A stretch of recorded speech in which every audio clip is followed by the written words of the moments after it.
Okay, வணக்கம், வாழ்க வளமுடன். ஓகே, இன்னைக்குள்ள ரிவ்யூ ஒரு maroon colour sorry combo with green colour border. Okay, green colour border maroon. Okay, let's take a look. Okay, இது பாருங்க, இது வந்து மேல உள்ள border, சென்டர் பார்ட், பாடி இது கீழே. ஓகே, கீழே இது கீழே நல்ல border தடுப்பா வரும்.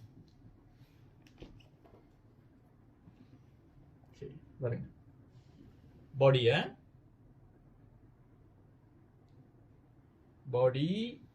ஓகே, இதோட blouse piece. Okay, blouse piece design. Okay, முந்தானை எப்படி இருக்குன்னு பார்க்கலாம். இதோட முந்தானை இத பாருங்க, இது முந்தானை. ஓகே, இந்த சாரி யார் யாருக்கெல்லாம் பிடிச்சிருக்கோ நீங்க வந்து நம்மளுக்கு புலனம் பண்ணலாம். புலனம் பண்ணி புலனத்துல பர்ச்சேஸ் பண்ணிக்கலாம். Thank you, best price.